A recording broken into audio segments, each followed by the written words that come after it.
दिनैहाय जे गोबाव सम बे मोसौ हाथाया बन्द जानांगौ जिखियानो जाया जिखि समयसायानो जाया जानांगौ दिनैहाय बिटिसि सरकारनि नाजानायजों मानगोनां हाग्रामा मुलि फसंथाननि नाजानायजों गोदानै बा फिन खेबसे रामफलबिल जे केटेल मार्केट जे मोसौ मैसोनि जे बाजार बेखौ दिनैहाय जोङो खुलिनानै लाफुंनो हाबाय। आसा खालामदों बे थांनाय सम गोबाव सम जे जाबोबाय थानाय जे मोसौ हाथाय बेखौ फिन खेबसेबाव जे जाकजमकताजों सृष्टि जालांनाय बा जालांनाय जे बाजार बेखौ फिन खेबसेबाव जों मोनफिनगोन होननानै आसा खालामदों। बयखौबो खावलायदों बयबो रोखोमनि फानलाय बायनाया बयनिबो रोखोमनि मोसौ मैसो फानलाय बायलाया बेवहाय जागोन। आसा खालामदों बयनिबो अनसायनाय बे बाजारा मोनफिनगोन आरो मोनफिनगोन होननानै आसा खालामदों।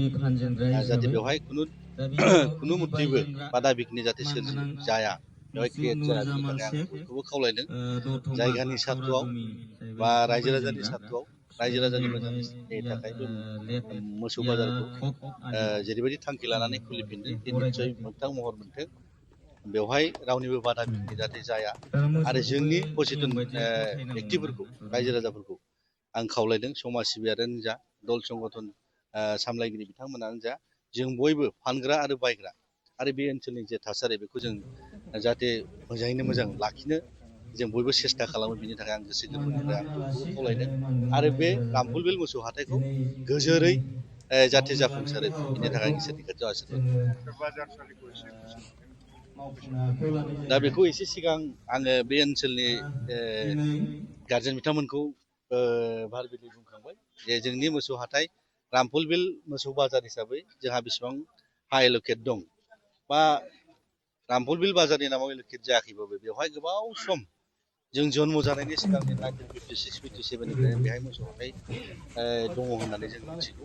बे हानि डिमार्केसनखौ आङो भारबिलि बिथांमोनखौ बुंदों बिसि बुरजा हा दङ बेखौ जों डिमार्केट खालामनानै बाजारनि नामावनो जों इन्टेक लाखिफिननायनि हाबाफारिखौ लानांगौ होननानै आं अलरेडि एसे सिगां बुंखांबाय।